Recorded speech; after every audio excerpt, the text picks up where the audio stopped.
आपकी আদালতে সুপারস্টার সলমানের ওপর অভিযোগ হলো যে ইনি দ্বিচারিতা করেন।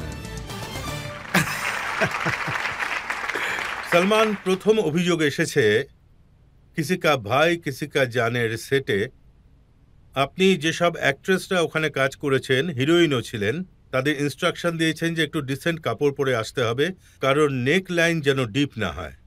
দেখুন স্যার, এখানে সবাই বসে আছে, কত ডিসেন্ট হয়ে সবাই বসে আছে। যখন আপনি একটা ডিসেন্ট সিনেমা বানান তখন সবাই গিয়ে সিনেমা দেখে, পুরো পরিবারের সাথে গিয়ে দেখে। আপনি এই সিনেমাটা দেখেছেন? সবাই দেখেছেন? যারা যারা দেখেননি এই শোয়ের পরে গিয়ে নিশ্চয়ই দেখে আসবেন। কিন্তু এই যে নিয়ম আপনি বানিয়েছেন ডিসেন্ট ড্রেসের, স্যার এটা কি শুধু মেয়েদের জন্য নাকি আপনার জন্যও? স্যার এতে ডাবল স্ট্যান্ডার্ড নেই স্যার, কোনো ডাবল স্ট্যান্ডার্ড নেই এতে। আরে আপনার শার্ট খুলতে তো 1 মিনিট লাগে। কিন্তু শার্ট তো শেষে খুলেছি স্যার। আই থিঙ্ক এই যে বডিজ রয়েছে, মহিলাদের বডি রয়েছে, ওটা অনেক বেশি প্রিশিয়াস, তাই সেটা যত ঢাকা থাকবে আমার মনে হয় ততই ভালো হবে, বেটার হবে। সলমান, মহিলাদের কথা তো ঠিক আছে, কিন্তু আপনি তো 17 বছর বয়সে প্রথম অ্যাড করেছিলেন, তাতেই শার্ট খুলে ফেলেছিলেন। স্যার ওতে তো সুইমিং ট্র্যাক পরেছিলাম আমি স্যার, সেই সময় ওটা ঠিক ছিল স্যার। ওই আজকালকার পরিবেশ একটু একে একে তো মেয়েদের চক্কর যখন নয়, তাহলে এটা ছেলেদের চক্কর। আর যেইভাবে ছেলেরা মেয়েদেরকে দেখে থাকে সব সময়, মানে আপনার বোনকে, আপনার বউকে, আপনার মাকে, সেটা সব সময় একেবারে ভালো লাগে না। তাই I do not want them to go through this. কিন্তু নিজের শার্ট খুলে ফেলতে ভালো লাগে। স্যার আমি এই কারণে শার্ট খুলে ফেলেছিলাম কারণ আমি একটা সিনেমা করেছিলাম বাগি, যেখানে আমি বিকিনি পরে দৌড়েছিলাম। স্টিল বেটার দেন লঙ্গোট। বিকিনির ওপরের পার্ট তো থাকে, কিন্তু লঙ্গোটে সেটাও থাকে না, তাই লজ্জা লাগে। যখন আমি সেটে পৌঁছালাম তখন ওই... তো কি শেখাচ্ছেন আপনি নতুন প্রজন্মকে? স্যার সবাই তো জানেই স্যার, কখনো কখনো ওদের মানসিকতার পরিবর্তন হয়ে যায়, তাই সেই চেষ্টা করি যাতে আমি পিকচার তৈরি করব তখন তাদের আমি এই সুযোগ দেব না যে ওরা এসে আমাদের হিরোইনকে, আমাদের মহিলাদের ওই ধরনের চোখে দেখুক। ওটিটি কন্টেন্ট নিয়েও নাকি আপনার খুব প্রবলেম হচ্ছে? স্যার আমার তো খুব সমস্যা হয় স্যার। আসলে আই থিঙ্ক ওটিটির ওপরে সেন্সর হওয়া উচিত। আর যেমন আমাদের দুটো পাঞ্চ এক্সট্রা হয়ে গেলে অ্যাকশনে, তখন আমাদেরকে এই সার্টিফিকেট দেওয়া হয়। এখানে তো আলাদাই ধরনের অ্যাকশন চলছে স্যার, আর তার উপর কোনো রকমের সার্টিফিকেট বা কোনো রোকটোক কোনো কিছুই নেই। তো সমস্ত রেস্ট্রিকশন ওটিটির জন্য, বিগ বসের জন্য কিছু স্যার না? বিগ বসের জন্য প্রচুর রেস্ট্রিকশন রয়েছে স্যার। আপনাকে যদি বসে বিগ বস এমন দেখায়... রেস্ট্রিকশন আছে যে আপনি জুবের খানকে বলেছেন যে খোদার কসম তোমাকে যদি কুকুর না বানিয়ে দিই তাহলে আমার নাম সলমান খান নয়। হ্যাঁ বলেছিলাম, হ্যাঁ অবশ্যই বলেছিলাম, আমি বলেছিলাম। তার কারণ ও খুব বাজে ব্যবহার করেছিল। আমি ওরকম বলেছিলাম কারণ আমি সব ফুটেজ দেখতে পেয়েছিলাম, আর তারপর ও আর্গিউ করতে শুরু করে দিয়েছিল।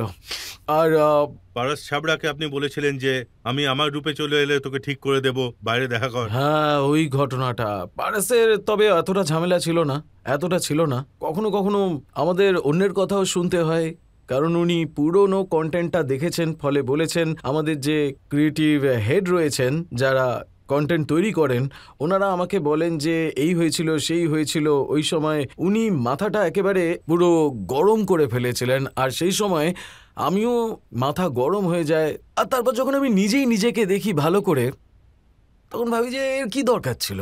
I shouldn't have reacted like this and I feel really bad যখন আমি সোশ্যাল মিডিয়ায় দেখি যে আমি এরকম করছি। সো ফিল্মে ঠিক আছে, ফিল্মের ক্ষেত্রে রিটেন ডায়ালগস থাকে, এখানে তো আমিই করছি না। তখন আমার মনে হয় যে ইট ওয়াজ নট রিকোয়ার্ড। কিন্তু যে কন্টেন্ট থাকে বিগ বসের, ওখানে যে ভিতরে যে কন্টেন্ট থাকে, কখনো কখনো খুব বাড়াবাড়ি হয়ে যায় স্যার, খুব বাড়াবাড়ি হয়ে যায়। আর ব্লেমও করতে পারবেন না, কারণ সবাই নিজের কন্টেন্টের জন্য 24 ঘন্টা ক্যামেরার সামনে রয়েছে, আর তারা সব করছে, সব করা অ্যালাউডও রয়েছে, আর সবাই সবার পেছনে লেগে রয়েছে। তাই এটা একটু ডিফিকাল্ট হয়ে যায়, তাই সবাই একটু মাথা খারাপ করে ফেলে। সলমান, মানুষের মনে হয় যে বিগ বসের মধ্যে গালিগালাজ, রাগারাগি, মারপিট এইসব কারণে হয় যাতে শোটাকে পপুলার বানানো যায়। না স্যার, আই থিঙ্ক এই শোতে যা হয় তাতে পপুলারিটি অনেকটা থেমে যায়। আমি জানতাম যে আগে আমার মা এই শোটা দেখতো, কিন্তু not because I was hosting, তার আগেও দেখতো এই শোটা। মাঝপথে এই শোটা দেখা বন্ধ করে দেয়, কারণ একটাই, এই যে এত পরিমাণ হিংসা হয় এই গোটা শোটার মধ্যে। এখন গত 2টো সিজন ধরে এই জিনিসটা এতটা কমে গেছে, তার জন্য এই শোয়ের টিআরপি আগের থেকে অনেকটা বেড়ে গেছে। আজকাল রোম্যান্স হয়, ছোটোখাটো ঝগড়াঝাটি হয়, খুনসুটি হয়, মানে ঝগড়া হবেই। আর এটা দেখানোর চেষ্টা করা হয় যে ঝগড়াঝাটি কিছুই হচ্ছে না, কিন্তু তাও বেরিয়ে আসে যে ঝগড়া, মানে মাঝে মাঝে তো ঝগড়া হবেই, কারণ ফুটেজের জন্য তো ওটা লাগবেই, তাই না? সেটার জন্য হয়।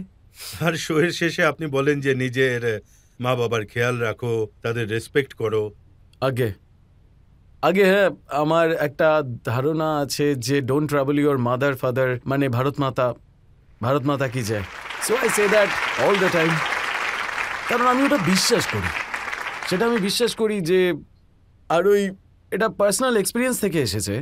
আমি আমার মা বাবাকে খুব কষ্ট দিয়েছি, খুব জ্বালিয়েছি, আর তার জন্য এখন আমি চেষ্টা করি যাতে একটু কম জ্বালাতে পারি, আর মাকে বিশেষ করে কম বিরক্ত করতে চেষ্টা করি, কারণ সব থেকে বেশি মা আমাকে সহ্য করেছে।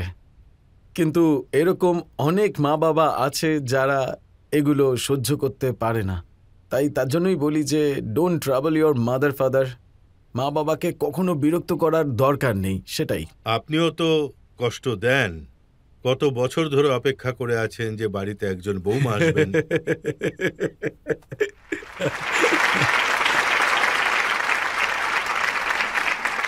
এখন স্যার কি বলবো, ওইটা তো প্ল্যান ছিল, কিন্তু এখন সেটা একেবারে ক্যান্সেলের পথে, কারণ কেউ এলোই না আমার সাথে। সেটা তো একেবারে অসম্ভব হয়ে গেছে। তাহলে এখন দেখা যাক স্যার কি করা যায় এই রকম ভাবে। আপনি তো অন্যদের অ্যাডভাইস দেন যে আপনার ফেভারিট যিনি শাহনাজ গিল। হ্যাঁ, আমি ওনাকে অ্যাডভাইস দিয়েছিলাম যে মুভ অন, কারণ এখন ওই সিড সে তো আর আমাদের মধ্যে নেই, তাই এখন আর কি করা যাবে, তাই she should move on. Move on মানে এটা নয় যে তুমি বিয়ে করে ফেলো, তোমার বাচ্চা হোক, এই সমস্ত, এটা একেবারেই না। কারণ মুভ অন মানে ও জীবনে এগিয়ে যাক এবং ভালো কিছু করুক, আর জীবনে নতুন একটা ভালো পার্টনার নিক। এর মানে এই নয় যে আমি ওকে বলবো ব্রিং ইট অন এরকম কিছু বলবো আমি কখনোই না। এই যে আপনার মুভ অন হচ্ছে না, একজন থেকে দ্বিতীয় জন, দ্বিতীয় থেকে তৃতীয় থেকে চতুর্থ জন, এ তো চলেই যাচ্ছে। স্যার আনলাকি লাভ স্যার, যখন সেরকম কেউ আসবে আমার, তখন হয়ে যাবে স্যার। আসলে সবাই খুব ভালো ছিল স্যার, ফল্ট আমার মধ্যেই ছিল বিশেষ করে, কারণ যখন একজন চলে যায় তখন ফল্ট হয়ে যায়, আর তারপর দ্বিতীয় জন চলে গেলে ফল্ট হয়। ওদের মধ্যেই আছে, তৃতীয় জন চলে গেলেও ফল্ট হয়, ওদের মধ্যেই আছে। চতুর্থটার বেলায় একটু সন্দেহ হয় যে ফল্টটা ওদের মধ্যে না আমার মধ্যে। পঞ্চম জনের মধ্যে 60-40 একটা যখন, কিন্তু তারপরে তার বেশি হলে তখন মনে হয় যে না, আমার মধ্যেই ফলটা সব থেকে বেশি আছে, তাই আমারই ছিল। এতে কারো কোনো দোষ নেই, এটা শুধু আমারই দোষ ছিল। হয়তো একটা ভয় থেকে এসছে যে আমি হয়তো ওদেরকে ওই জীবন বা ওই সুখ দিতে পারবো না যা ওরা এক্সপেক্ট করেছে। আর আমি আশা করব যে সবাই নিজের জায়গায় খুব আনন্দে আছে। আপনি তো করণ জোহরকেও জিজ্ঞাসা করেছিলেন বিয়ে কেন করেননি, উনি তো 2 সন্তানের বাবা হয়ে গেছেন। স্যার আমি চেষ্টা করেছিলাম, কিন্তু এখন আইনটা একেবারে বদলে গেছে। তাই স্যার আসলে আমার বাচ্চা খুব ভালো লাগে স্যার, আই লাভ কিডস, কিন্তু স্যার কিডস যখন আসে তখন মাও আসে। স্যার মা আসলে ওদের জন্য খুব ভালো, কিন্তু আমার বাড়িতে মা পড়ে আছে। আমাদের কাছে গোটা জেলা রয়েছে, গোটা গ্রাম আছে, তারা ওদের খুব ভালো যত্ন করতে পারবে, কিন্তু তাদের মা যে আসলে ওদের মা হবেন সে তো আমার স্ত্রীও হবে। ওটা একটুখানি ওই দেখো সবাই কত আনন্দে বসে আছে। তাহলে আজকাল আপনার জানকে আর কাকেই বা আপনি কমিটমেন্ট করেছেন? আজকাল আমি শুধু ভাই স্যার, আমি শুধু ভাই। যাদের চেয়েছিলাম আমাকে জান বলে ডাকুক, তারা আমাকে শুধু ভাই বলে ডাকছে। আমি কি করব তার জন্যে?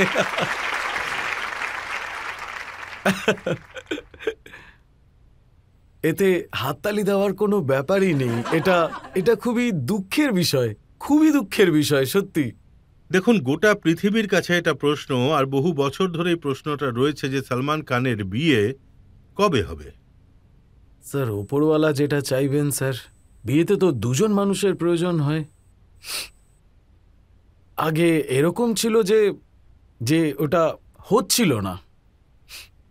জীবনে এমন একটা সময় ছিল যখন আমি হ্যাঁ করেছিলাম তো সে না করেছিল, কখনো সে হ্যাঁ করেছিল তো আমি না করেছিলাম।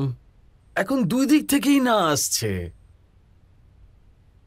যখন দুই দিক থেকেই হ্যাঁ আসবে তখন হয়ে যাবে স্যার, হয়ে যাবে। কিন্তু এখন অনেকটা সময় আছে। 57ই তো বয়স মাত্র, টাইম আছে স্যার। আমি চাই যে এটা ফার্স্ট অ্যান্ড লাস্ট হোক আমার জন্য। একটা হওয়া উচিত আর সেটা হয়ে যাবে ওই রকম, মানে একটা বউ থাকা উচিত, ব্যাস। আর বাচ্চা কাচ্চা কটা হওয়া উচিত? স্যার, বাচ্চা অনেকগুলো হওয়া উচিত, যতগুলো হওয়া সম্ভব। অনেক বাচ্চা হওয়া উচিত স্যার, অনেক বাচ্চা হওয়া উচিত। মানে যখন হয়ে যাবে, আগামী 5-6 বছরের মধ্যে হয়ে যাবে, তাহলে I can still play with them for another 20-25 years. একেই বলে স্যার ডেডিকেশন, কনসিস্টেন্সি, পারসিস্টেন্স। এটা কখনোই আপনার ছাড়া উচিত না, at any age. From the age of teenager to my age, and still, I do perhaps a lot of wrong things, but then I compensate that with a lot of right. আমি ঠিক যতটা ভুল করি, আমি ঠিক করেছি যে আমি ঠিক তার 3 গুণ ভালো করব, ভালো কাজ করব। এখন দেখুন, সোশ্যাল মিডিয়াতে প্রচুর কমেন্ট আসে আপনার বিয়ে নিয়ে। একজন মানুষ তো খুব ইন্টারেস্টিং একটা প্রশ্ন করেছেন। উনি বলেছেন যে উনি থাকেন 170 স্কোয়ার ফিটের বাড়িতে, যদি বিয়ে করেন তাহলে বউকে রাখবেন কোথায়? 170 স্কোয়ার ফিট না, ওর থেকে একটু বড় স্যার। ওর থেকে একটু বড় স্যার, এতটাও বড় নয় যে জামা কাপড় আর জুতোর জন্য অনেক জায়গা আছে। তাই বাকি তো, যদি এটুকু জায়গাও না থাকে তাহলে তো আর কাকে বাড়ির মধ্যে ফিট করব। কিন্তু হ্যাঁ, সেই যে লেফট টার্ন আর রাইট টার্ন আছে যেখানে আমি থাকি, ছোটবেলা থেকে থাকছি, আর আমার ওয়ালিদ, আমার মা উপরে থাকেন, তাই আমার কখনো ইচ্ছে হয়নি যে আমি একটা বিরাট প্যালেসের মতন বাড়িতে থাকবো, তাই আমার এসব ভালো লাগে। ছোট একটা বাড়ি হবে। আমি বাড়িটা দেখেছি, আমার মনে হয় এই সেটটা যতটা বড় ততটা বড়। না স্যার, এটা তো বিরাট বড় স্যার, এটা তো বিরাট বড়। এটা আই টেল ইউ, এই হলো আমার লিভিং রুম, আর এটা এখানে একদম কারেক্ট। ওইদিকে জিম আছে। এই সব মিলিয়ে এইসব দেখে মনে হচ্ছে না আপনার বিয়ে করার কোনো পরিকল্পনা আছে। স্যার, এত প্রেশার এসে গেছে আমার উপর যে আজকাল আমার মা বাবা আমাকে এইভাবে দেখে, তাই এখন একটু চাপ পড়ে গেছে। তাই যখন হওয়ার তখন তো হয়েই যাবে। এখন এখানে আপনারা বিয়ে করে কত আনন্দে রয়েছেন, কত আনন্দে রয়েছেন, এত আনন্দ আমার দরকার নেই। ওদেরকে জিজ্ঞেস করুন না স্যার যে who would like to see me married, which man would torture করার জন্য যে আমরা যেটা সহ্য করছি আপনিও সেটা সহ্য করুন। এটা অন্যায় কথা। হ্যাঁ, আচ্ছা, আপনারা হাততালি দিয়ে বলুন বা হাত তুলে বলুন কতজন মানুষ চায় যে সলমান খান তাড়াতাড়ি বিয়ে করুন। হাত তুলুন, হাত তুলুন। হ্যাঁ, মানে আপনারা যেমন টর্চার হচ্ছেন আমিও সেইভাবে টর্চার হই, এটাই আপনারা সবাই চাইছেন। মানে আমিও টর্চার হই। ওই দেখুন, উনি একদম সত্যি মানুষ, উনি একজন হাত তুলছেন, ওই যে কারেক্ট। মানে আপনি নিজের জীবনের সাথে একটুও খুশি নন? মানে পাশে স্ত্রী, মানে বউ বসে আছে, তারপরেও কনফিডেন্সের সাথে হাত তুলছে আর বলছে যে না বিয়ে করো না। আমার অবস্থা দেখো, আমি কি অবস্থায় আছি। তো আমাদের প্রার্থনা এই যে সালমান আপনার বিয়েটা তাড়াতাড়ি হয়ে যাক, আর যদি ধন্যবাদ, নাও স্যার। হয় তাও স্যার আপনাকে তার মানে ততটাই আপনি ভালোবাসি। অভিশাপ দিচ্ছেন যে তাড়াতাড়ি বিয়ে হয়ে যাক আমার।